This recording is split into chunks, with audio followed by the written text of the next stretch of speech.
Allô?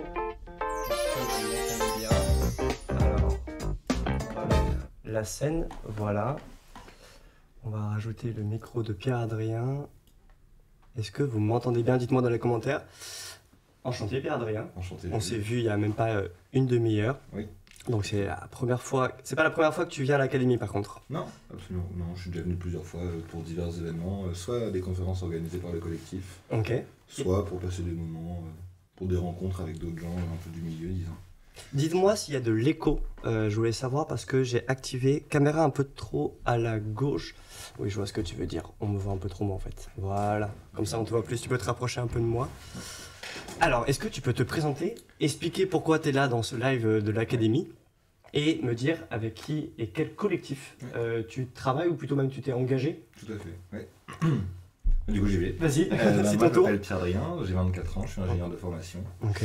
Et je viens ici pour parler un peu du collectif Pour un réveil écologique, voilà, qui est un collectif de jeunes étudiants et étudiantes, de jeunes actifs et actives, voilà, qui s'est constitué en 2018. Ah oui, c'est assez récent. Est-ce Donc, que, dites-moi dans le chat s'il y en a qui connaissent un peu justement ce collectif. Je sais que vous êtes sur Instagram, sur LinkedIn. Ouais, Et même Twitter. sur- Ouais, Twitter. On a fait des tentatives sur Ah. TikTok. Alors, Alors, c'est pas moi qui gérais ça, c'est ok.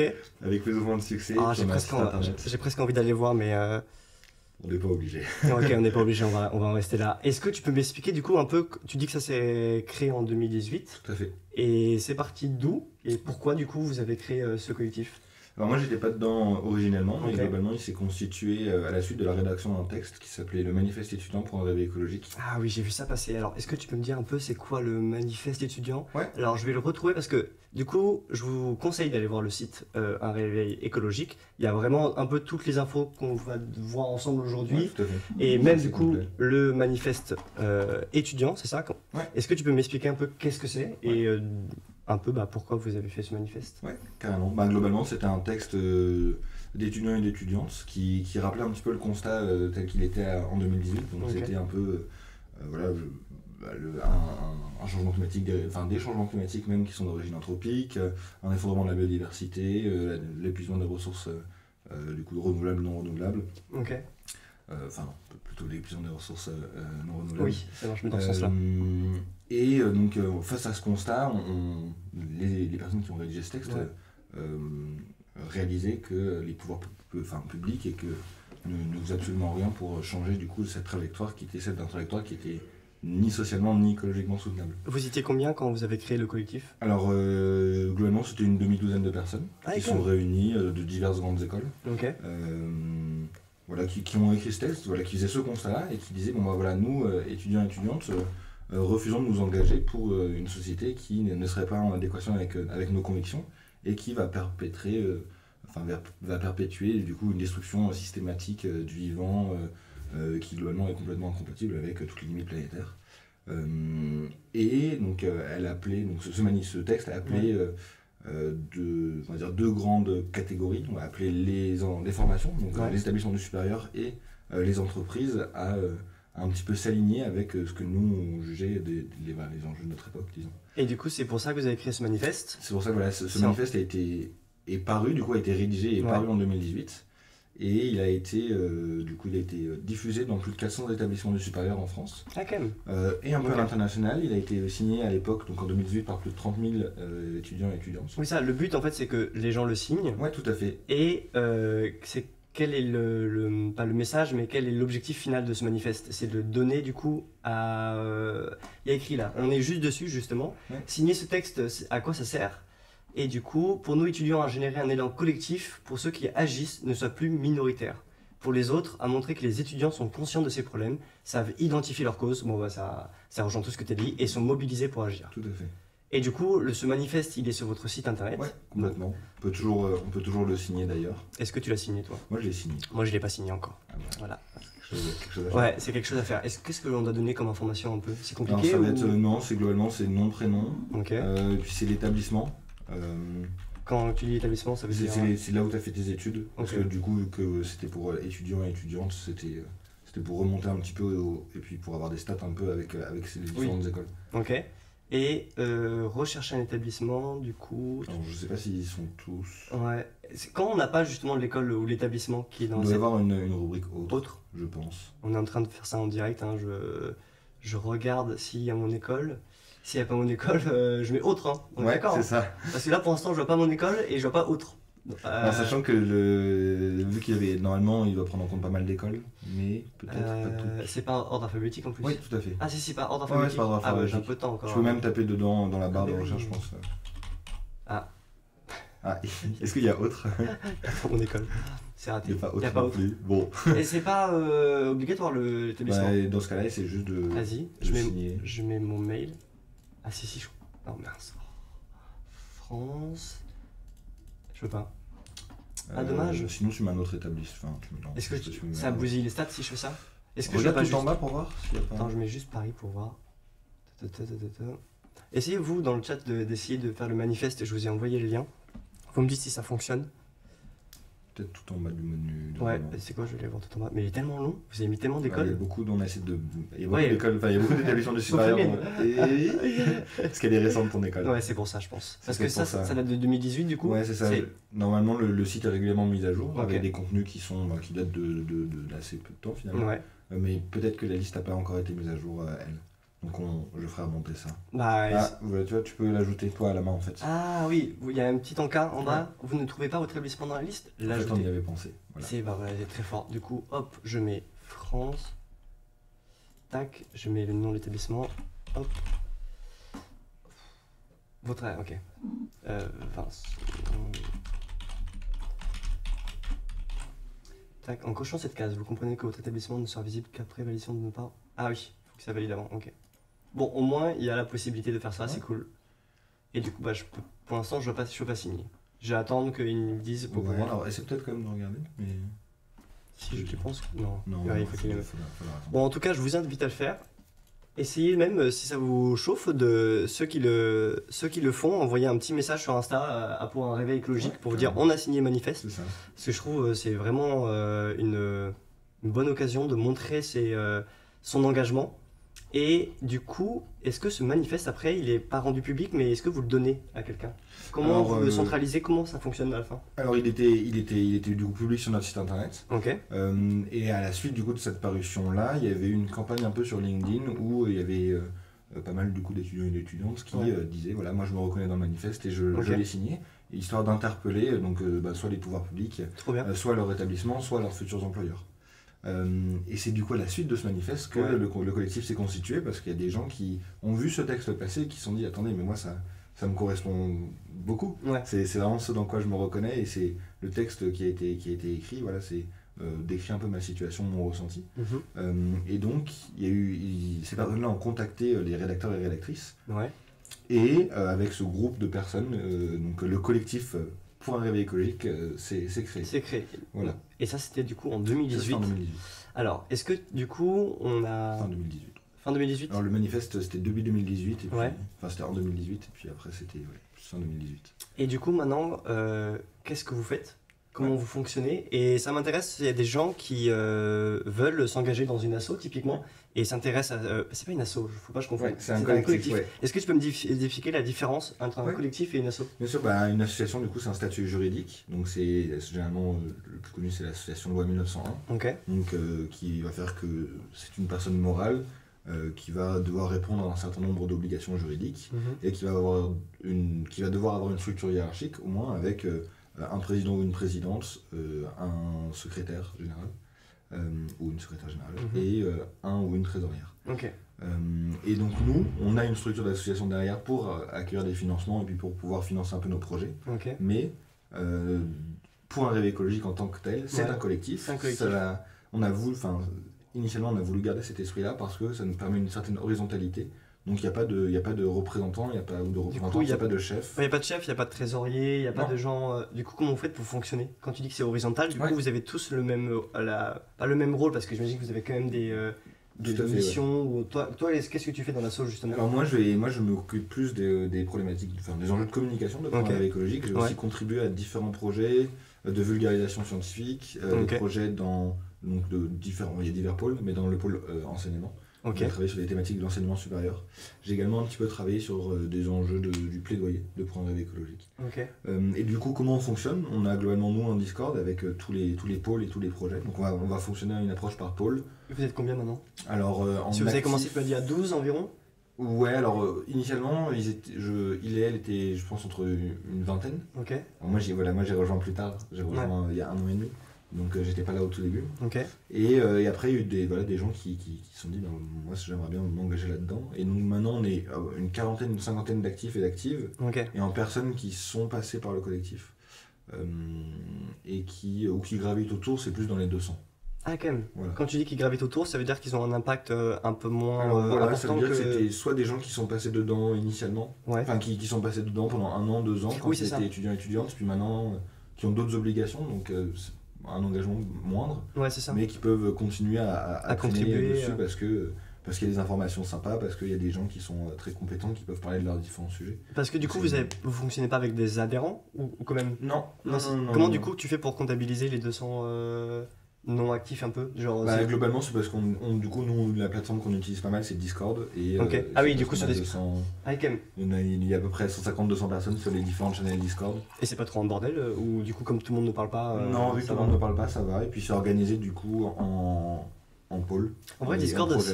c'est hyper pratique pour s'organiser justement quand t'es un collectif comme ça et tout. Tu peux mettre tes. Sur le côté, je sais pas comment ça s'appelle, mais c'est des rubriques un peu Ouais, c'est sur ça, les sujets. exactement. Et comme ça te permet d'aller dans les différentes rubriques. Bon, j'ai l'impression que je parle comme si je faisais une sponsor de Discord, mais c'est vrai que c'est très pratique pour s'organiser. Ouais. Et du coup, vous êtes 200 maintenant. Et c'est quoi un peu vos projets? Comment vous fonctionnez Ouais. Bah, du coup, on s'est organisé en pôle. Historiquement, les 2 gros pôles, comme je l'avais dit dans le manifeste, dans l'esprit, c'était le pôle employeur, Ok. qui s'occupe, disons, de ce qu'on appelle réveiller les dormeurs. entreprises. Ok. Et une autre partie qui est plus l'enseignement supérieur, donc on appelle le pôle enseignement. Ok. Donc lui va plus s'intéresser aux questions d'enseignement supérieur. Quand tu dis s'intéresser aux questions de l'enseignement supérieur, ça veut dire quoi concrètement? Globalement, c'était faire en sorte qu'il y ait une prise en compte systématique dans tous les cursus de l'enseignement supérieur. Que le critère de l'écologie soit pris en compte. Que les enjeux socio-environnementaux Ok.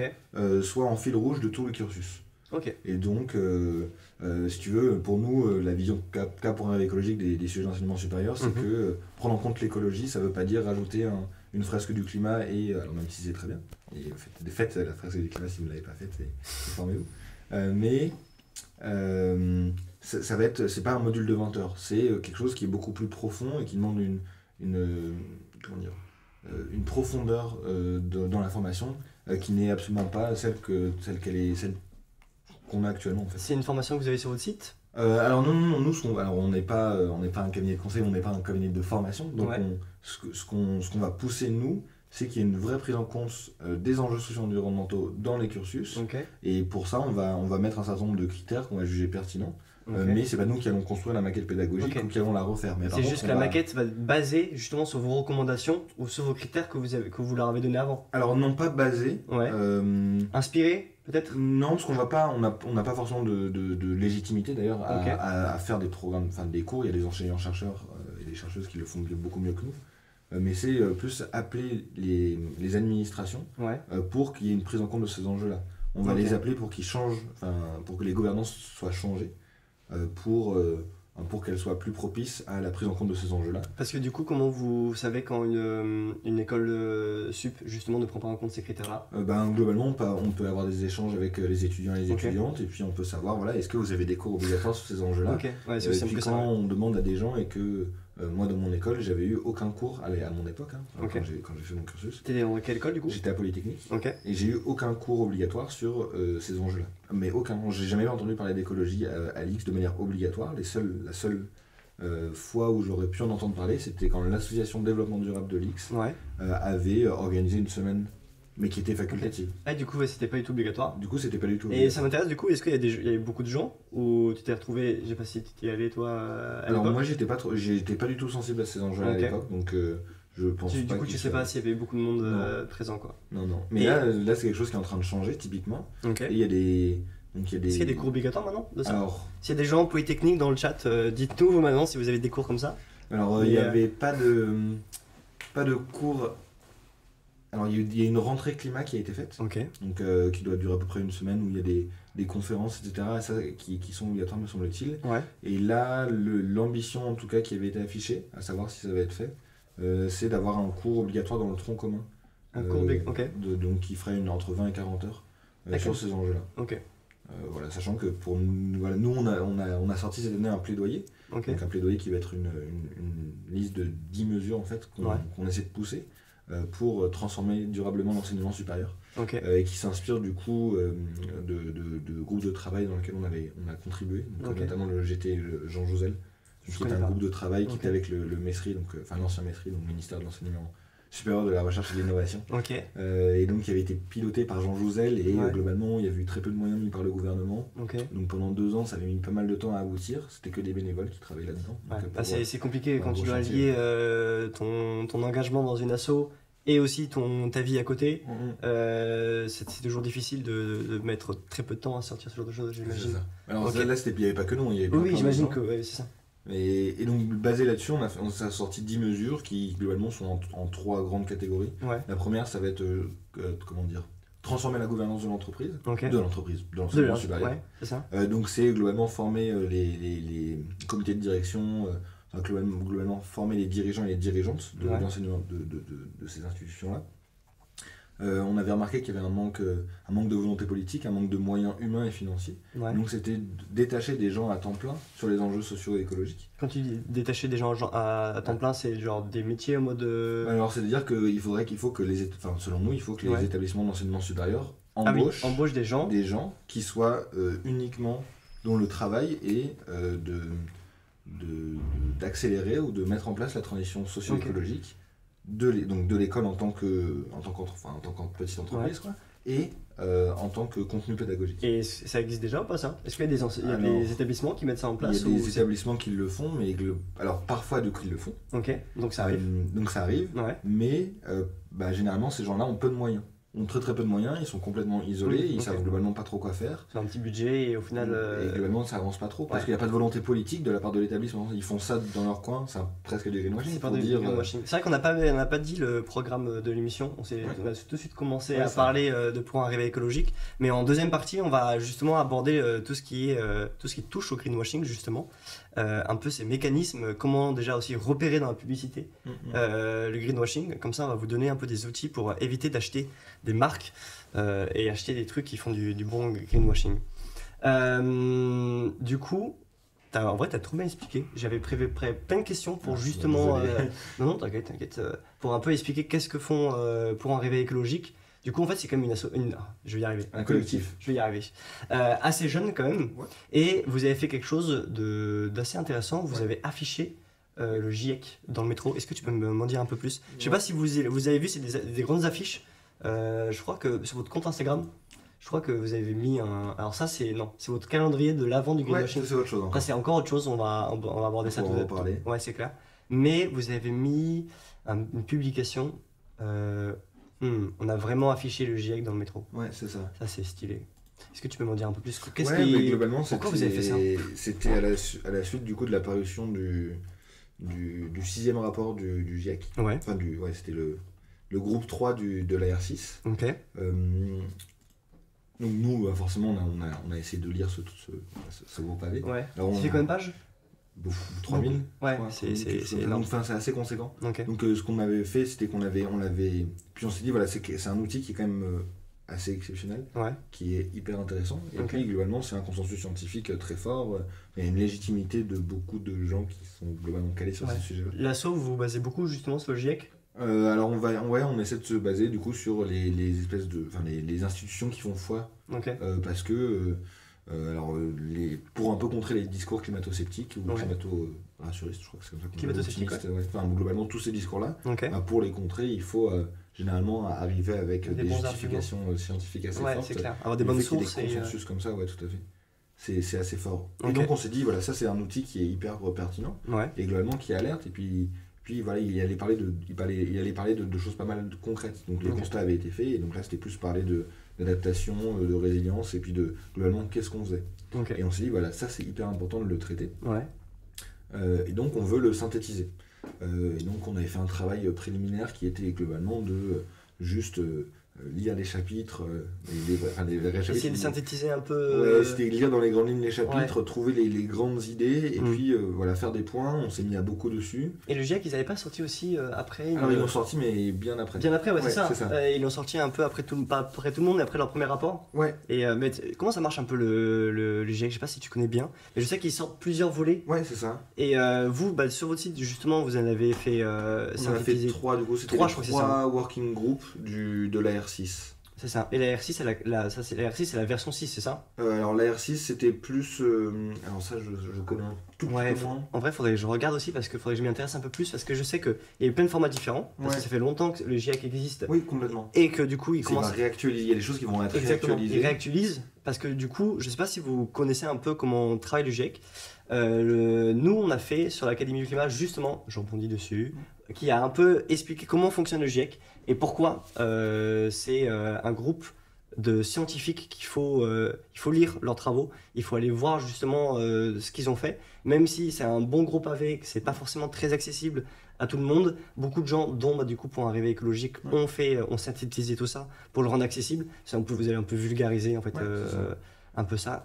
Où je pourrais retrouver? Parce qu'en vrai, on avait bien fait justement, et c'est c'est encore un peu en bas. On avait fait justement le réchauffement climatique déjà aujourd'hui. Donc ça, c'était le premier volet. Et le deuxième volet, voilà, pourquoi le GIEC est-il si important? C'était le titre justement. Et pourquoi en fait il faut se baser dessus quand on parle d'écologie. Voilà, ça existe comme depuis 1988. Et ça fonctionne d'une certaine façon où en fait c'est des milliers de scientifiques dans le monde qui vont travailler bénévolement, ça faut le savoir, ils prennent sur leur temps libre. Et en fait ils vont... leur objectif, c'est examiner et évaluer les données scientifiques les plus récentes publiées dans le monde et utiles à la compréhension des changements climatiques sans parti pris et de façon claire et objective. Ça, c'est hyper important. Et du coup, en fait, ils ont pris tout ce qui existait sur les travaux liés à l'environnement et ils en ont fait un rapport. Et tu vois, il y a plusieurs rapports. Structure le rapport, choix des auteurs, écriture du rapport, phase de relecture. Les scientifiques du monde entier peuvent envoyer leurs commentaires sur le rapport, les auteurs prennent en compte l'ensemble des commentaires. C'est vraiment un consensus en fait, entre tous les scientifiques du monde. Et ensuite, ils en font, pour les décideurs, ils en font un petit résumé. Et c'est ça, de 40-60 pages. Et du coup, vous... Qui est assez technique. Qui est assez technique encore. Il n'est pas forcément très accessible. Il n'est pas toujours lisible parce que c'est pas avec des niveaux de confiance qui sont toujours indiqués. Et du coup, vous avez fait encore une autre synthèse. C'est ça, en 10 points clés. En 10 points clés que je vais vous donner maintenant. Tac. Je vous mets dans le chat. Et du coup, c'est quoi? C'est 3 volets différents. Ouais, c'est sûr. Alors la première, la première qu'on a faite, c'était la dernière du site, donc c'était sur le groupe 3, qui présentait. Je crois que c'était l'état des lieux, non? L'état des lieux sur le climat. Si tu descends, normalement c'est. Descends encore un peu. Ouais. C'était sur comment réduire les émissions. Normalement, c'était ce qu'il fallait faire, ce qu'il fallait mettre en place. Et on s'est dit, puis voilà, nous, il y avait pas mal de gens dans la communication qui étaient parisiens, parisiennes. Et on se disait, il y a des espaces publicitaires, et à chaque fois, on nous bombarde globalement de publicité pour surconsommer, ou pour consommer tout simplement des choses dont on n'a pas forcément besoin. Ce serait quand même chouette qu'il y ait d'autres choses et que les contenus qui soient affichés là-dessus, c'est un super espace, mine de rien, pour exprimer et sensibiliser. Quoi. De base, la publicité, ça permet de toucher un plus grand nombre. Donc en fait, l'outil peut être très intéressant. Et donc on s'est dit, ce serait marrant. Et on a juste fait un photomontage un peu nul à l'époque. Alors, c'est celui qui est sur Instagram ou c'est non, c'est un autre. On avait fait un photomontage plutôt moche où on avait juste mis globalement la vraie synthèse et qu'on avait mis sur le métro et on avait dit ce serait quand même sympa de faire ça. Et donc vous l'avez vraiment affiché ou non, juste un photomontage. C'était un photomontage. C'était sur nos ordi qu'on avait fait ça. Et on avait fait un post là-dessus en disant régie publicitaire de la ville de Paris, ou je sais plus globalement qui on avait tagué, mais on avait dit ce serait quand même chouette qu'on affiche ça dans le métro, quoi. Et en fait le post avait très bien marché.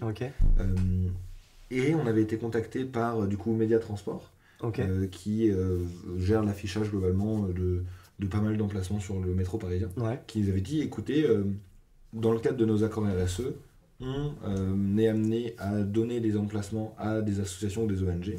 Donc, est-ce que vous voulez afficher des choses là-dessus? Et donc, c'est ce truc qui partait d'un mini troll, où on voulait interroger les codes de la pub et l'utilité de ça dans l'espace public. Ils nous ont dit, vous pouvez le faire concrètement.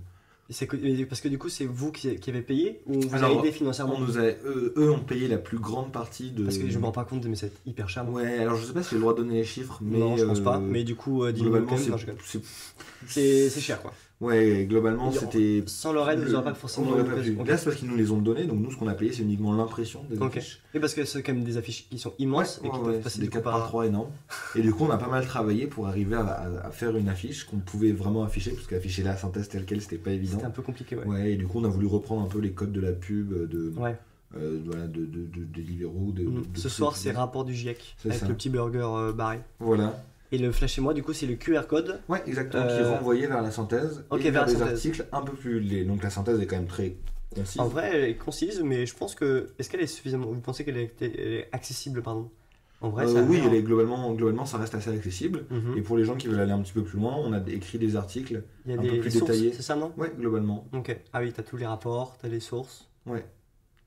Ok. Puis t'as les articles un peu plus détaillés qui vont un peu plus dans le détail de ce qui a été fait. Et ça vous a pas du coup donné envie de refaire une campagne publicitaire comme ça ou... Alors si, on est en train d'essayer de travailler là-dessus. Ok. Voilà, je sais pas. T'en dis pas plus. Non, mais globalement, la biodiversité, il y a l'équivalent du GIEC pour la biodiv qui s'appelle l'IBES. Je connais pas du tout. Qui est l'Intergovernmental. Tu appelles ça comment? IPBES? IPBES. IPBES? Ouais. Qui se prononce IBES, je crois. Et ça va être. IBES rapport. Donc c'est Intergovernmental Platform. C'est quoi? Et après, il y a scientifique et politique dedans. Mais et ils font des rapports un peu comme le GIEC. Ouais, c'est ça, mais sur la biodiversité et les services écosystémiques. Ok, d'accord. C'est hyper intéressant. Et donc je ne connaissais pas du tout. C'est moins connu, ça l'a moins connu. C'est un peu comme la COP biodiversité. Ouais, qui existe et qui est beaucoup moins connu. Et qui est beaucoup moins connu. Qui avait eu lieu là en il y a pas si longtemps. Décembre dernier. Ouais, mais je crois que c'est la COP 15, c'est ça. Ouais, c'est et ça. c'était au Canada. Montréal, ouais, c'est ça. Ouais, et ça avait été repoussé parce que de base, je crois que c'était en Chine ou. Ah, ça, j'ai pas. Ouais, je crois que c'était en Chine et c'était pendant la période de Covid, je crois 2020. Du coup, on a sorti une synthèse déjà sur un de leurs rapports qui est celui sur lequel tu es là, qui est sur la biodiversité et les services écosystémiques. Ça, c'est le rapport et vous avez fait une synthèse dessus, c'est ça? De celui-ci, ouais. Qui est aussi sur le site? Ouais. Qui est le Global Assessment, voilà, qui est le rapport un peu général. Après, il y a plein d'autres thématiques qui peuvent être abordées sur les pollinisateurs, sur les sols. Ouais. Après, il y a des approches plus régionales qui sont faites. Donc, il y a globalement une douzaine de rapports qui sont sortis par l'IBES. Du coup, si je comprends bien, l'idée, ça serait de faire un autre format un peu d'affiche dans le métro, mais sur la biodiversité. Alors, pas forcément dans le métro, mais globalement d'essayer d'afficher les enjeux de biodiversité. Parce qu'on parle de plus en plus de climat, mais on parle pas énormément de biodiversité dans l'espace médiatique. Ouais. Et donc, le but, c'est de pousser un petit peu ça. De mettre ça en avant, quoi. Ouais, tout à fait. Ok, mais j'imagine que du coup, vous allez quand même pas forcément mettre ça sur des panneaux publicitaires lumineux dehors ou même des panneaux publicitaires. Nous, c'était un no-go de faire ça sur des panneaux dans le métro numérique, ouais. Nous tous, voilà, on veut rester à du print parce que ça nous semble quand même. On est assez peu convaincus des ACV, des panneaux. Je sais pas comment ça s'appelle. Ouais, c'est les panneaux numériques. Ouais, ceux qui défilent avec la lumière. Ouais, exactement. Ça, nous, ça, c'est vraiment, on veut absolument pas avoir utilisé ce genre de support. On préfère ne rien faire que de faire ce genre de support. Et du coup, j'en avais parlé du GIEC et justement, la crédibilité de l'asso, j'avais noté justement en se basant sur le GIEC. Est-ce que vous, même votre pub en fait, quand vous avez fait la pub, vous avez fait un peu la pub de Pour un réveil écologique, mais vous avez surtout mis en avant le GIEC. Ouais. Le but, c'est pas forcément de mettre la lumière sur Pour un rêve écologique. Je sais même pas si c'est noté. Si, ça doit être noté en bas. Ouais, peut-être en bas, ouais. Mais c'est vraiment le GIEC qui est mis en avant. Pour vous, c'est hyper important justement de mettre autant en avant le GIEC. Globalement, c'est un peu les bases scientifiques qui font le constat et qui présentent des différentes pistes d'action. Ouais. Et ce qui se dit, c'est qu'il y a le GIEC va présenter différents scénarios et c'est au pouvoir public, enfin les politiques, de choisir les trajectoires qui seront finalement prises. Mais c'est quand même une base scientifique ultra solide pour avoir un peu une idée de là où on va et de comment on y va. Et donc ça nous semble essentiel que le plus de gens possible connaissent GIEC et connaissent ce qui est écrit dedans. C'est ça. C'était vraiment pour le vulgariser, pour en parler, et parce qu'il y avait la sortie de Messi.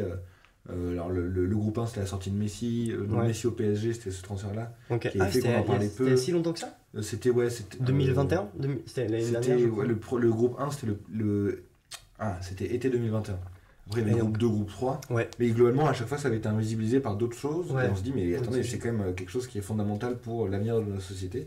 Donc c'est hyper important qu'on en parle et que les gens sachent ce qu'il en est, quoi. Ouais. Tu sais si Jack il vous a envoyé quelque chose ou pas pour vous remercier Alors, ou... du coup, cette synthèse, elle n'a pas été. Donc, c'est nous qui l'avons produite, Ouais, mais on a été aidé par Christophe Cassou et ok. Céline Guivarch, qui sont deux auteurs, enfin deux enseignants-chercheurs. C'est du coup des gens qui ont participé au GIEC aussi? Ouais, qui Ok. sont. Alors, je Tu sais veux que plus je regarde exactement, mais Il c'est. s'appelle comment Alors, Céline Guivarch. Je sais pas qui comment est- c'est écrit. Céline, Celine, Ouais. et Guivarch, Gui.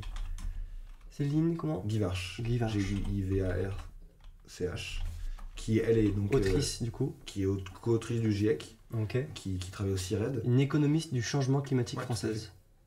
Ok. Et du coup, eux, ils vous ont aidé du coup à synthétiser ces Alors 10 nous, on points leur a clés. fait, on leur a Ah, fait fait relire. relire Ok. nos synthèses et nos articles Et ils vous ont pour validé. vérifier qu'on n'avait pas de contresens dans l'interprétation qu'on Ouais. avait faite dans l'interprétation, dans la synthétisation qu'on avait faite. Mais nous, c'était pareil, on a du coup fait des posts de vulgarisation justement sur les rapports du GIEC et on s'est rendu compte que la vulgarisation, c'est quand même un exercice qui est Ouais. assez compliqué pour pas faire d'erreur et justement ne pas avoir, comme tu dis, de contre, pas argumentation, mais de contre-éléments Ouais, qui tout à fait. ne cohabitent pas ensemble et sont pas très logiques en fait quand Ouais. tu les synthétises ou quand Et tu les Parce qu'on vulgarises. on a tendance à perdre un peu certaines subtilités Ouais, qui c'est sont ça. essentielles dans les messages. C'est vraiment ça, je trouve que la plus C'est- grosse c'est difficulté bien dans gardé. la vulgarisation, c'est de pas tout enlever, Mm. mais suffisamment enlever pour que les gens comprennent. C'est ça. Parce que le problème, c'est quand tu enlèves des choses trop importantes, bah en fait, c'est comme si tu mentais presque. Bah, En tout cas, tu te donnes pas toute la bah vérité. ouais, ouais, Et c'est des nuances qui t'aident vraiment à comprendre le propos. c'est ça. Mais c'est dur, hein, quand tu vas faire un post Instagram pour essayer de vulgariser un sujet, et en même temps où tu sais que les gens vont avoir 2 minutes max, alors très peu de moments d'attention pour lire ce que tu veux mettre. Vulgariser, c'est un exercice hyper compliqué. Ouais, bah, je suis bien d'accord. Mais du coup, toi, dans l'assaut, je me souviens plus trop ce que tu m'as dit. Qu'est-ce que tu fais exactement, Alors, concrètement? moi, du coup, je suis dans la pôle communication principalement. Ok. Donc, globalement, je vais gérer on est une équipe, hein, il y a que moi. Vous êtes combien Mais, du coup, dans le pôle communication? Parce que vous avez quand même beaucoup de réseaux, Alors, non? Comme tu dis, vous êtes ouais. à Instagram, LinkedIn. Alors en personnes actives, disons, on Ok. doit être une dizaine, une douzaine. Ah oui, quand même. Et donc Ah, vous êtes ça beaucoup. va être... Vous êtes plus que nous à l'Académie du climat dans le pôle com. Ouais, bah, voilà. putain, pas mal. Et tous bénévoles. Ouais, pas mal. Tous et toutes. T'arrives à gérer justement le côté bénévole et ton taf et tout à côté? Alors ça dépend des moments. Ouais. Tu t'organises comment? Genre, moi, tu te dis un soir par semaine, allez, je me donne à fond pour l'assaut ou... Alors ça dépend des périodes, ça dépend des moments, ça dépend de l'investissement qu'on veut avoir. Ouais. En septembre, globalement, je donnais entre 15 et 20 heures de mon temps à côté de mon semaine travail par semaine pour... Ah oui, c'est pour un ça. grand engagement Donc quand même. c'était beaucoup. Ok.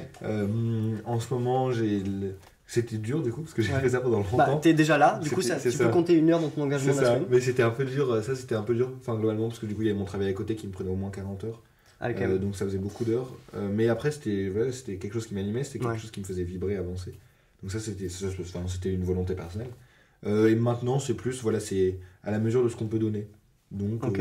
Oui, c'est ça, dès que t'as du temps libre et que t'as envie de c'est ça. t'y mettre. Et donc c'est que- le soir en rentrant, là voilà, quand je suis au travail, je suis au travail, et quand je fais autre chose... Ouais. Tu mélanges jamais les deux. Non.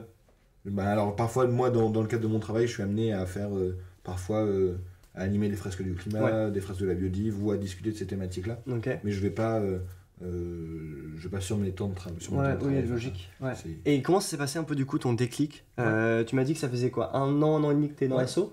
Comment ça s'est passé? Est-ce que t'as été déjà sensibilisé?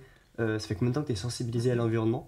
Comment ça s'est passé un peu? Alors moi ça a été très rapide, parce que du coup Ça veut dire quoi de très rapide pour toi? ça veut dire que entre le moment où j'ai commencé à prendre conscience des problématiques, disons, Ouais. et le moment où je me suis engagé dans le Point Réveil écologique, Mhm. il s'est passé 4 mois, je pense, 4-5 mois. Ah ouais. C'est rare ça. Hein. Ouais, De c'était quelqu'un très- qui a un très peu le rapide. déclic sur ce qui l'entoure et sur les sujets environnementaux et qui s'engage. Ouais, peut-être 5-6 mois, mais c'était...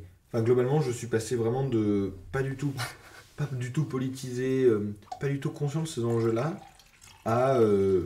enfin, Qu'est-ce qui s'est passé pour que tu. bah, j'ai pas Qu'est-ce trop qui de... s'est passé dans ta vie y a pas vraiment de- pour que tu me passes de à rien du tout à je suis engagé dans une asso Ouais. comme du coup pour un réveil écologique qui est grosse asso Ouais, et collectif. passer collectif. Pas de Je vais pas y problème. arriver. Non mais je vais pas Pas y de arriver. problème. Et que tu passes 20 heures de ton temps par semaine pour eux. Ben... Alors, c'est pas du tout la voie habituelle. Ok. Globalement, donc moi, j'ai fini ma scolarité à Polytechnique. Après, Ok. je suis parti en école d'application aux mines de Paris. Et là-bas, donc globalement, j'avais un cursus qui était lié aux thématiques énergétiques. Ok. Donc j'étais un peu confronté à Oui. ce genre de Ok. choses-là, mais pas vraiment plus que ça. Et en parallèle, en fait, je me suis pas mal intéressé à des questions de féminisme Ok. et à des questions plus qui interrogeaient la structure familiale nucléaire, là, qui remettaient un peu en cause ce schéma-là comme le seul schéma possible. Ok. Et donc j'étais un peu dans une démarche où je remettais en cause pas mal de choses qui m'avaient été données. Où j'interrogeais, je me dis mais pourquoi ça c'est comme ça, pourquoi c'est pas autrement. Mhm. Et pas mal une interrogation et une espèce d'ouverture sur le monde, quoi. Ouais. À se réinterroger pas mal de choses. Et en fait, dans mon cursus, ben, finalement, je commençais à voir un peu ces thématiques-là émerger. Puis voilà, c'est un peu, on prend une pelote, Mhm. puis on se dit, tiens, il y a un fil là, Ouais, c'est ça a l'air bizarre. intéressant Et ce qui puis, se passe derrière là. puis je tire. Ouais. Et donc, ouais, à partir de février-mars, Parce que du coup, c'était C'est après le 2000. Covid. Ouais. Est-ce que tu penses que ça a pu aider un peu dans ta. pas du Pas du tout, ok, Enfin, d'accord. pas Je du me suis tout, dit, peut-être que si ça se trouve, il y a eu un déclic par non, rapport à parce que ça. j'étais peu sur les réseaux, donc Ok. j'ai finalement pas trop suivi ça. Et ouais, juste j'ai commencé à creuser un petit peu, et puis on creuse, ben, c'est intéressant, puis c'est un peu inquiétant, donc on a envie d'aller voir un peu plus loin. Ah, surtout l'écologie, puis- quand tu creuses, il y a tout. Hein. Bah, Il c'est y a- ça. tu peux trouver Et tout ce puis, que tu veux. je pense que je peux encore creuser pendant Ah, des je années, pense qu'on peut, on peut creuser longtemps. encore longtemps. Ouais. Et donc j'ai tout déroulé, et Ok. puis, enfin j'ai tout déroulé, mais je me suis Petit à petit, renseigné, et puis je me dis, attends, mais c'est... Merde quoi, il y a un gros problème là quand même. Et puis du coup, je me suis dit, dans ma vie personnelle, il fallait que je fasse pas mal de choses, Ok. déjà que je change pas mal de choses. Donc je suis devenu végétarien, Ok. mais ça c'est en 2-3 mois quoi. Du coup, tu as commencé à agir sur ton. Mais à mon échelle À ton individuelle. échelle individuelle, Ouais. c'est ça. Un Donc peu, j'étais t'as avec- fait des éco-gestes pour Ouais, exactement. changer tes habitudes. Ce qui était, voilà, j'ai fait ce que je pouvais faire, disons, Ok. à ma mesure à moi. Du coup, c'est quoi, quelle thématique tu as commencé à toucher? Donc, Alors, alimentation, Alimentation, je végétarien. suis devenu végétarien. Ok. J'avais pas forcément de raison de prendre l'avion particulièrement, mais Donc- j'ai plus pris l'avion. Ok. T'es en ville, du coup, j'imagine pas de voiture. Ouais, Ok. moi je fais tout en transport en commun ou en Vélib, Ok. parce que je vis à Paris. Ouais. J'étais pas trop quelqu'un qui consommait beaucoup de choses. Ok. J'achète peu de choses. Mes vêtements, j'en ai qui datent encore du lycée ou machin. Ok. Donc j'achète quasiment plus rien quoi. Ok. J'ai commencé à manger, alors c'était bio, local, de saison. Donc, Ouais. globalement, en fait, j'allais au Biocoop acheter Ouais. tout en vrac, et puis voilà, je chauffais pas chez moi. Est-ce que t'as eu. Ah, tu chauffais pas chez toi? Je chauffais pas alors j'étais dans un immeuble où globalement j'étais chauffé un peu par mes voisins, Ok. mais moi, en fait, j'avais toujours trop chaud, et j'ai pas besoin de chauffer, donc Ok. j'ai pas allumé le chauffage une fois alors, dans mon ancien logement, Ouais. et dans la suite actuelle, moi, j'avais pas de chauffage, Ok. donc là, il faisait 10 degrés. Ah, là, il faisait commencer un peu Et là, froid. je me suis dit, bon, les gens, enfin, la précarité énergétique, c'est une réalité, Ouais, et c'est clair. c'est chaud quand même. Ouais. Ok. Mais ouais, donc j'ai fait tous ces éco-gestes-là, et puis à un moment, je me suis dit, attends, les problématiques, en fait, c'est bien, mais de faire des choses à l'échelle individuelle, c'est nécessaire, mais Mm. en faisant une action beaucoup plus collective et Ok. systémique qu'on arrivera Ouais. à faire bouger les choses, parce que ouais. c'est que comme ça qu'on va y arriver. Du coup, c'est là où t'as commencé à te politiser un peu? Alors Ou, là, je me suis juste dit, il faut que je rejoigne Ok, bien sûr. Et ça, on rappelle, c'est en 4 mois. Hein. C'est. Ouais, alors on va dire plus 6 Allez, mois. disons 6 mois, c'est déjà 6 énorme. mois. C'est Et, énorme. et en fait, j'avais un ami donc de Polytechnique et des mines, qui était avec Ok. nos mines, qui était dans un asso, enfin Ouais. dans le Pour la Rêve écologique, dans le collectif Pour la Rêve écologique, mais je savais pas ce que c'était. Ok. Moi, je savais juste qu'il était dans un truc écolo, Ouais. et je lui ai juste dit, Un mais truc écolo. c'était vraiment comme ça que je le voyais à l'époque, Ok. quoi. Et je suis arrivé et je lui ai dit, mais moi, je veux rejoindre Ton truc. ton truc. Ok. Mais je savais pas ce que c'était, alors que c'était quelque chose qui était un petit peu connu, etc. Ouais, pour un rêve écologique, c'est connu quand même. Et il m'a dit, écoute, il faut que tu vois avec un peu, je te présente un peu les projets, Ouais. et puis que tu vois un peu avec Si les RH, parce qu'on Même a si- des petits RH. Ok, si ça t'intéresse, même toi, qu'est-ce que. C'est ça. Comme tu connaissais pas du tout, j'imagine. Ouais, je connaissais rien du tout. Ok. J'avais pas signé le manifeste, etc. à l'époque. Enfin, T'inquiète, moi j'ai pas encore signé Ouais, manifeste. donc, ouais, non, mais- tu peux t'engager sans avoir signé C'est ça. manifeste, même si c'est mieux de signer manifeste. C'est bien sûr. ça. Ok. Et globalement, il m'a présenté et je lui ai dit, mais ça me va hyper bien. Et donc j'ai rejoint fin septembre Ok. 2021. Et moi, je voulais rebondir justement quand tu dis en mode, tu as commencé à mettre en place des éco-gestes. Ouais. Souvent, quand on dit justement devenir végétarien, réduire, devenir plus sobre, moins consommer, faire plus attention du coup à son habitude, on va dire, à son quotidien, c'est un peu, beaucoup de gens disent, on s'enlève du confort, Ouais. et c'est vu comme quelque chose de négatif.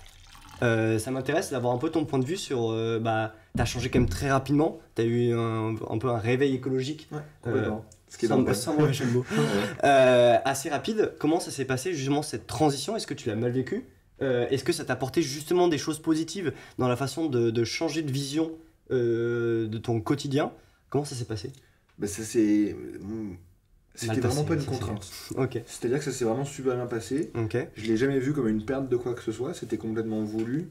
C'était pour éviter toutes les dissonances cognitives, pour être en adéquation avec mes convictions. Ok. Parce que je pense qu'être en dissonance cognitive, c'est peut être viscéral et c'est pas très agréable. C'est très désagréable. Ouais. Et donc moi, je voulais être en adéquation avec mes convictions.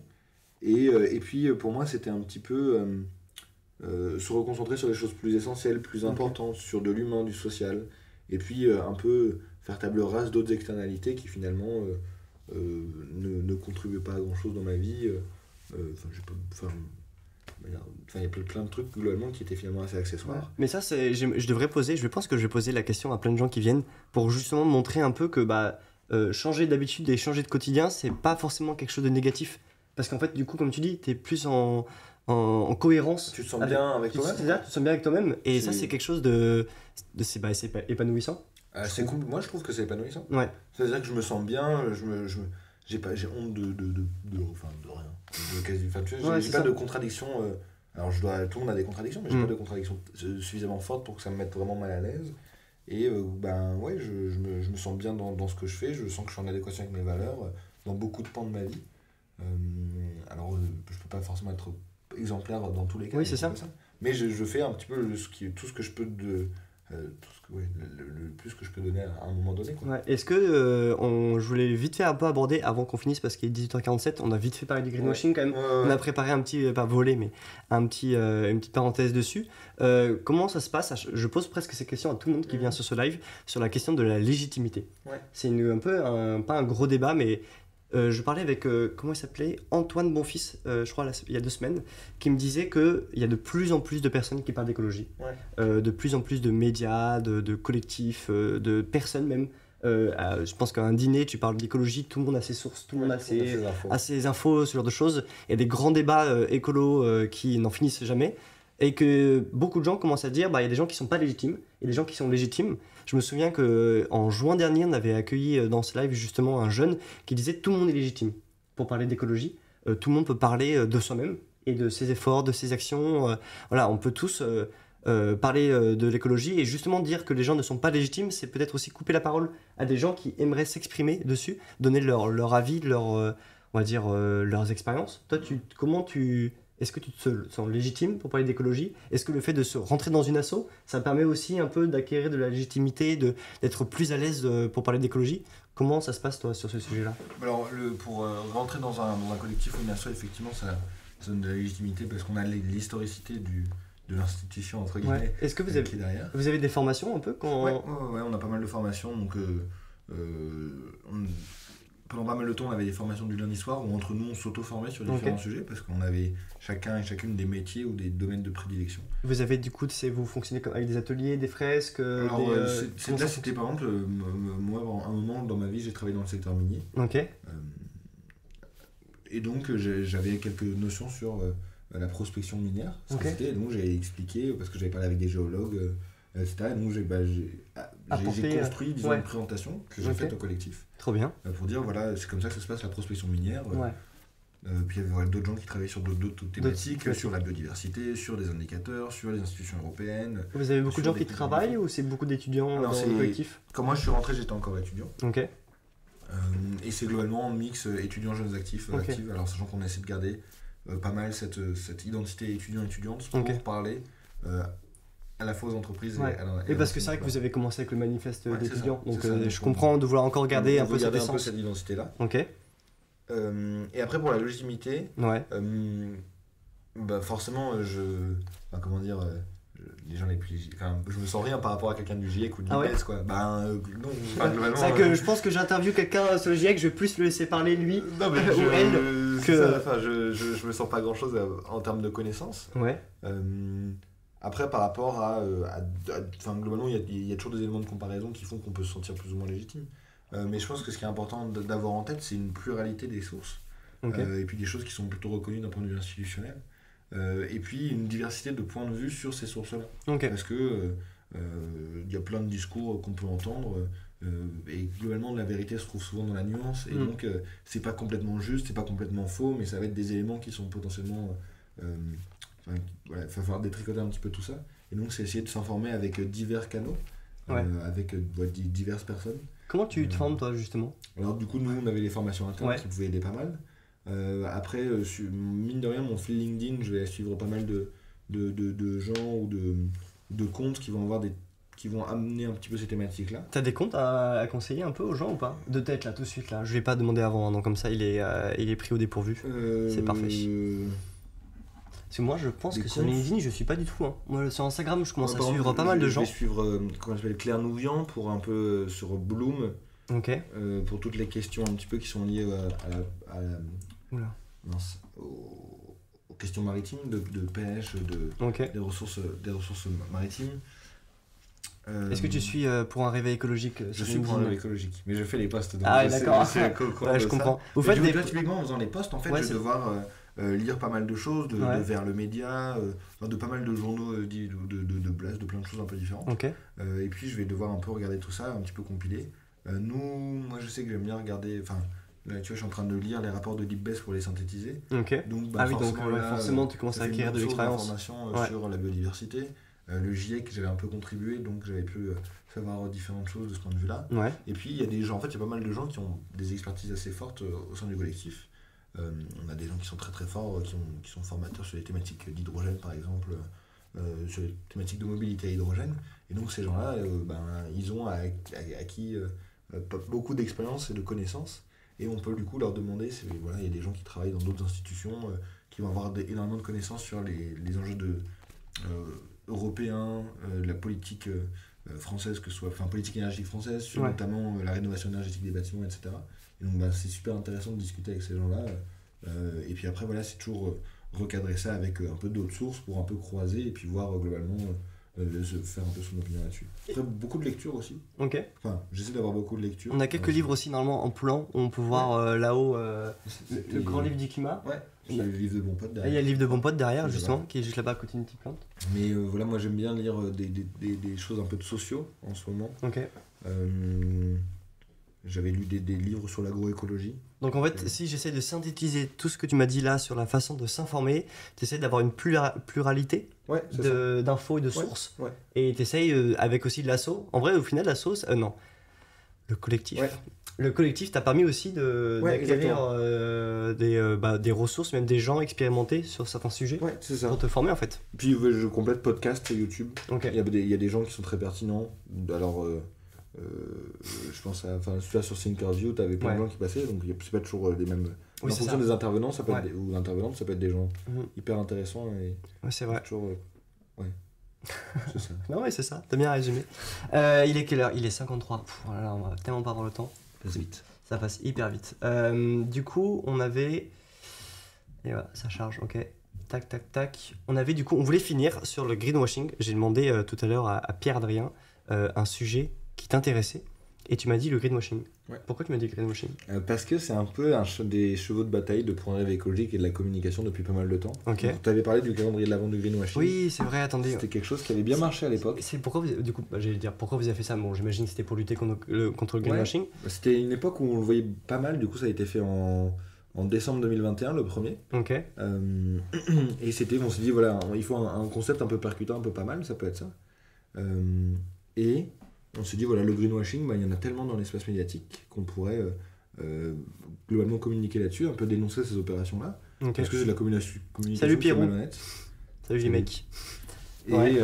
et ça nous semblait assez pertinent finalement de dénoncer ça un petit peu, et puis pour Ok. essayer de faire un peu peur aux entreprises. Et ça, assez bien, enfin ça a même Ça a très bien très marché à l'époque. Parce ouais, que ouais. du coup, ça voulait dire, on parle du greenwashing là, Pierrot, je sais pas si tu viens d'arriver, mais ça veut dire que vous mettez en avant des publicités qui Ouais. faisaient du greenwashing, c'est ça? Alors c'est ça, on met en avant des communications ou des publicités qu'on juge malhonnêtes. Alors voilà, certains diraient que c'est maladroit, certains nous on dit que c'est plutôt malhonnête. Parce que quand tu dis que c'est le fait de faire du greenwashing, c'est malhonnête pour vous. Pour nous, c'est mal. Ben, globalement, les entreprises savent ce qu'elles font. Ouais.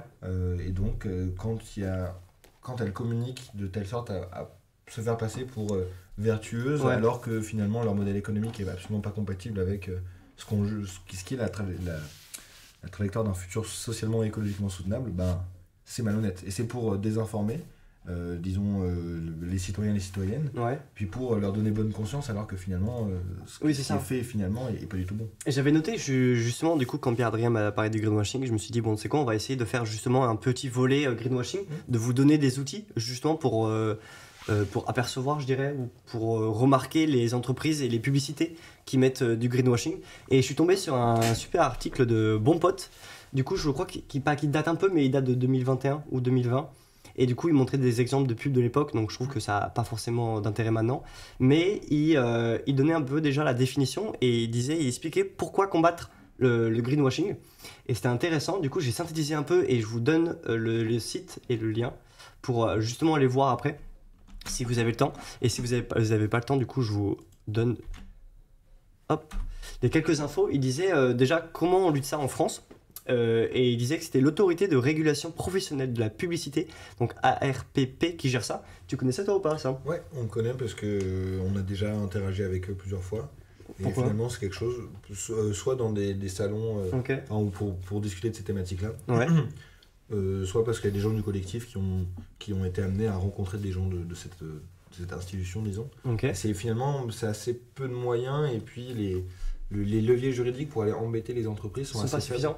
Ouais. Parce que j'ai vu qu'il y avait un lien pour justement se plaindre d'une Ouais, publicité c'était au JDP, du coup, c'est le jury déontologique de la publicité. et qui font partie du RPP du coup. Ouais, Ah. alors Ah, bonne je suis question. pas certain.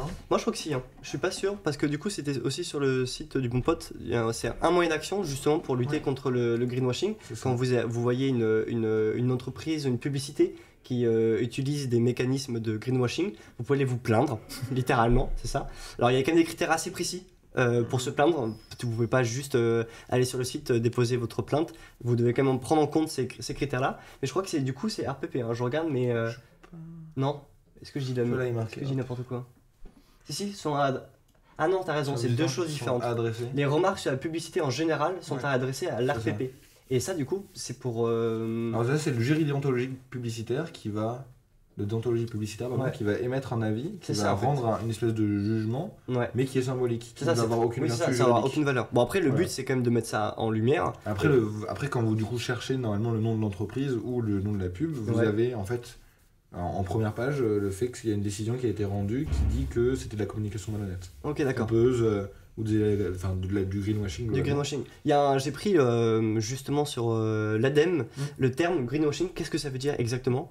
Alors, c'est utilisé pour qualifier tout message publicitaire pouvant induire le public en erreur sur la qualité écologique réelle d'un produit ou d'un service ou sur la réalité de la démarche de développement durable d'une organisation. Ouais, c'est assez précis. Oui. Ouais. Et du coup, en fait, il y a quand même des critères assez précis. Il y a quand même plein de publicités qui utilisent le vert, typiquement. Ouais. Euh, Ça, c'est la base. ah, je pense que c'est la base. Je vous avais pris du coup 9 signes qui ne trompent pas pour justement quand vous êtes devant la télé ou quand vous êtes en train de regarder une publicité dans le métro, quand vous êtes en train de voir l'affiche de point réveil écologique dans le métro, vous pouvez regarder si du greenwashing. Et du coup, il y en a 9 et on va vous les citer. Tu veux qu'on en fasse un chacun? Allez. Moi, je commence du coup par le 1, c'est quand c'est un vrai mensonge. Il n'y a rien d'écologique dans le produit ou le service vanté comme tel. La démarche de développement durable valable n'existe pas. C'est ça, vanté plutôt n'existe pas. Et heureusement, c'est rare. Et en fait, des fois, il suffit juste d'aller voir sur le site, d'aller voir le produit qu'ils utilisent pour la marque. Des fois, on se rend compte que en fait, la communication a été faite sur rien. Ouais. Et ça, c'est déjà un premier levier pour constater le greenwashing. C'est ça. Après, le deuxième point cerné par l'ADEME, ça va être Ouais. une promesse disproportionnée. Donc c'est le produit ou service à un intérêt écologique, mais cela ne le rend pas pour autant inoffensif ni bénéfique pour l'environnement. Or, le message omet cette précision et laisse croire un intérêt écologique supérieur à la réalité. Oui, c'est ça, en fait, ils exagèrent de L'absence ouf. totale d'impact. Ouais, sur c'est le ça. produit. En fait, je pense qu'il y a beaucoup de marques et beaucoup de produits qui ont une vérité de base, mais juste en fait, ils l'exagèrent et ils le mettent. Ouais, nous globalement, ce qu'on dit, c'est que ça va être problématique, ça va être du greenwashing dès lors qu'il y a un décalage entre globalement l'impact réel et les activités. Mais C'est-à-dire que par exemple, on a une pub de, alors je sais plus quelle banque c'est, mais qui a le Crédit Mutuel, je crois. Une banque. Une banque qui a changé sa carte de crédit Ok. pour mettre moins d'encre dessus. Ok. Bon, globalement, c'est bien. Globalement, c'est une bonne action. Mais communiquer très largement là-dessus en disant Ok. on se verdit parce qu'on fait ça, alors qu'à côté, on va continuer à verser des milliards à l'industrie de l'oil and gas. Ouais. Bon, On l'échelle, en comprend fait, que les échelles c'est. sont pas les bonnes. C'est. J'allais dire.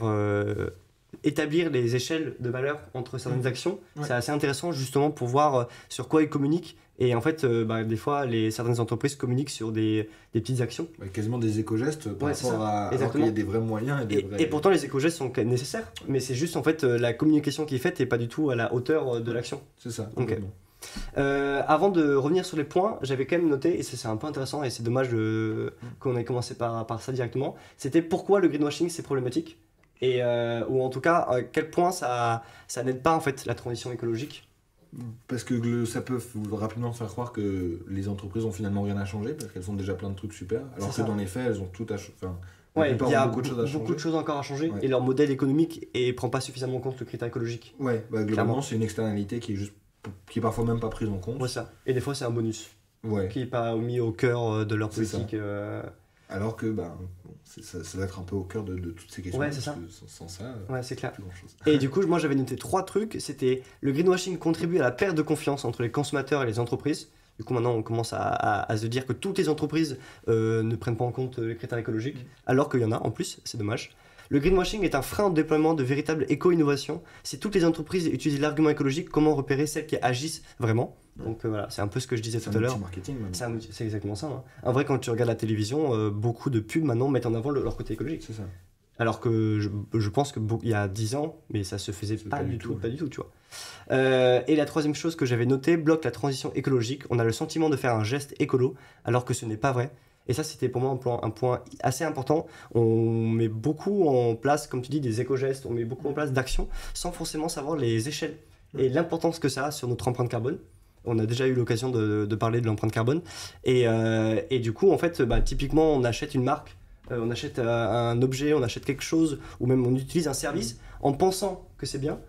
Et au final... Même tu regardes, il y a le secteur de l'aviation est très fort pour faire ce genre de publicité-là, avec les vols neutres en carbone, etc. Et on peut se dire très facilement, en fait non, il n'y a pas de problème avec le secteur aérien finalement. Pour le prendre comme exemple, parce que c'est un peu celui qui fait... Qui est le plus de greenwashing selon toi ? Pas le plus de greenwashing, mais c'est celui où effectivement... qui cristallise beaucoup de tensions et c'est un secteur où ça va être compliqué de le faire changer et un des leviers principaux pour sa décarbonation c'est la décroissance du trafic, quoi. Ok. Du coup, revenons à nos outils aux signes, pour remarquer s'il y a du greenwashing ou pas. On a cité les 2 premiers. On s'était arrêté où ? On est au 3, au troisième là. Des mots vagues. Le vocabulaire utilise des termes imprécis, trop général et n'est pas défini dans le message. Il n'y a pas forcément d'exemple, mais je pense que ça se remarque tout de suite quand il y a des mots qui sont basés sur pas grand chose. Est-ce qu'il y a un terme ? Attends, je suis sûr que dans les pubs, je me rappelle, des genre... ils donnent des noms comme s'il y avait des labels derrière, des trucs, et qu'il n'y a rien. Quand tu regardes dans leur outil ou même dans leurs produits, c'est basé sur rien du tout, quoi. J'ai pas trop en tête. J'ai rien en tête, donc on va continuer. Mais des informations insuffisantes. Le produit ou la démarche a vraisemblablement un intérêt pour l'environnement, mais on comprend mal pourquoi, comment et où s'informer davantage. Ouais, en fait, c'est juste c'est que de la com. Ouais, c'est globalement, il y a peu de choses finalement qui sont justifiées, quoi. Ouais, c'est ça, ouais. Une image trop suggestive, le visuel utilisé suggère que le produit ou service possède des vertus écologiques qu'il n'a pas ou peu, et la démarche a une envergure, un intérêt qu'elle n'a pas ou peu. Ouais, c'est clairement... ok. Là, je pensais, Charal, ils avaient fait une pub, je crois, où il y avait tout un fond vert pour les steaks, tout un fond avec de l'herbe, etc. Et ça va émettre un peu, ça va projeter des idées, des représentations qui sont... pas exact, quoi. Il y a plein d'entreprises, pour pas trop les citer, mais typiquement McDonald's aussi qui a changé leur qui ont packaging en vert maintenant. En vert maintenant. Donc je pense que la couleur verte c'est le ça met le nez à la puce à l'oreille. C'est clair. Un faux label, un label écologique ou de développement durable, un label écologique ou de développement durable fait croire à un véritable label alors qu'il s'agit d'un label maison conçu pour l'occasion sans méthode d'attribution ni contrôle d'un organisme compétent et indépendant. J'ai vu ça, il y a des marques qui créent leur propre label. Et comme ça, ils le mettent sur leurs produits. Comme ça, ils sont Et comme ça, ils sont tranquilles. En parlant de toutes ces infos-là, je vais vous donner le lien, mais c'est sur l'ADEME justement, qui ont mis en place un outil. En vrai, c'est hyper cool. C'est l'outil en ligne anti-greenwashing. et il nous donne 9 signes justement. Et en vrai, ce qui est intéressant, c'est que c'est pas forcément même pour remarquer dans la télévision, c'est même quand tu crées ta marque en fait. Quand tu crées ta marque, tu crées ton entreprise et tu vas communiquer dessus, en fait, il te donne des outils pour justement éviter pour faire du greenwashing. Et des fois, en fait, c'est juste des informations que t'as pas quand tu crées ton entreprise. Tu penses que t'es écolo et tout, et en fait. Alors que tu peux passer à côté de certains enjeux. Ouais, c'est clair. Donc c'est assez intéressant et je vous invite vraiment à aller voir cet outil. Et il nous reste combien? Il nous en reste 2 3, ouais, 2. C'est à moi ou c'est à toi? Je crois que c'est à moi, vas-y. Une mise en avant hors sujet, l'écologie est évoquée par exemple à travers une action que l'entreprise a menée par ailleurs, mais cela n'a aucun lien avec le produit ou service vanté dans la campagne. Le développement durable est évoqué par exemple à travers une action que l'entreprise a menée dans le cadre de cette démarche, mais cela n'a aucun lien avec le produit ou... Ah non, je me suis répété là je crois, non? Peut-être. Ah, peut-être, ouais, je me suis répété. En fait, je l'ai copié en double celle-là. Tac. Du coup, ils disent. En fait, j'ai pas compris ce qu'il voulait dire. Une action. C'est que le service rendu n'a pas d'action. Oui, en fait, c'est ça. A pas d'action. N'a pas de lien avec le produit. Ouais, ok, d'accord. Des preuves inexistantes, donc là, c'est un peu ce qu'on disait, c'est ouais. quand. Y a rien. Y a rien derrière. Ou alors c'est compliqué, ou alors elles sont juste pas. C'est pas justifié, quoi. Ouais. Et sinon, une fausse exclusivité. L'intérêt écologique est vanté comme exclusif alors que la loi oblige tous les produits, c'est assez marrant ça, ouais. tous les produits ou services similaires à l'adopter ou alors que tous les concurrents le font déjà. Alors, en vrai ça c'est un bon moyen... Ouais, McDonald's avait fait ça du coup avec ses campagnes dans le cadre de la loi climat et résilience, ouais. la suppression des emballages plastiques, des couverts et tu sais, des pailles en plastique notamment. Ouais. Et donc oui. là, avait fait une campagne en disant McDonald's se verdit, on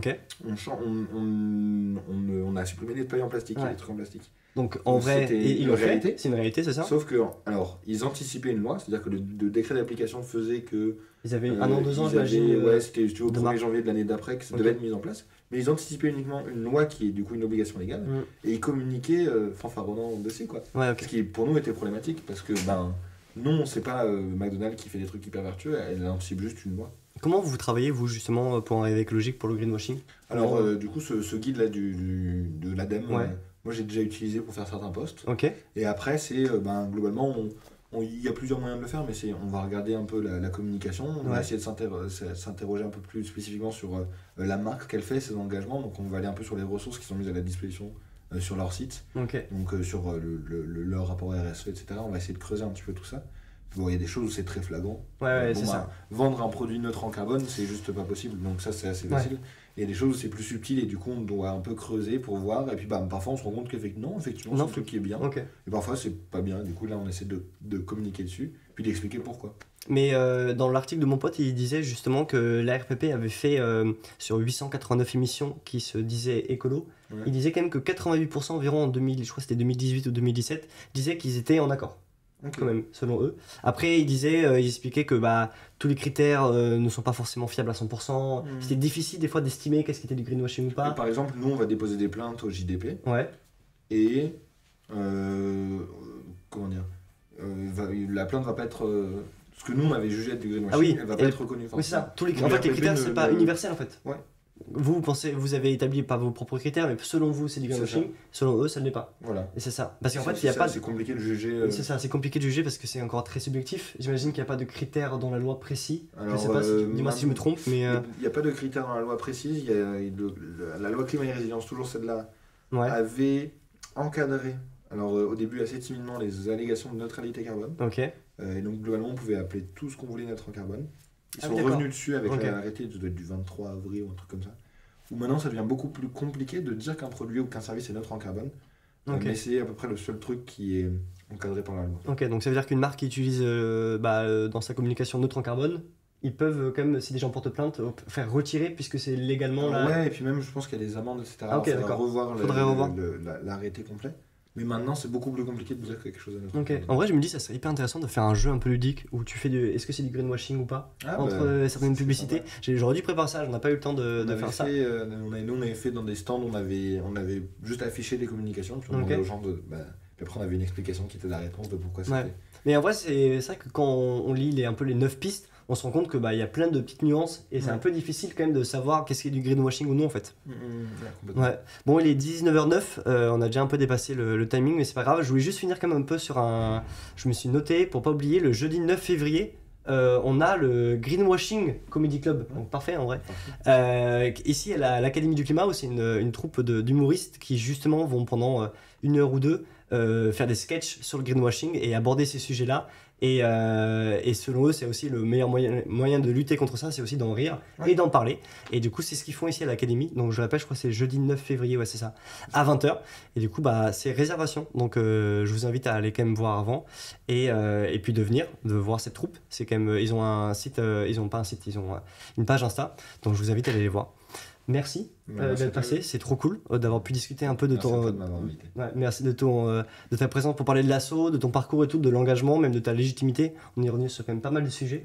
Et du coup, je vous souhaite une bonne soirée à toi et à vous. Et je vous dis du coup à la semaine prochaine pour un autre live avec un autre invité ou non, on va voir. Et du coup, voilà, bonne soirée. Bonne soirée. Salut.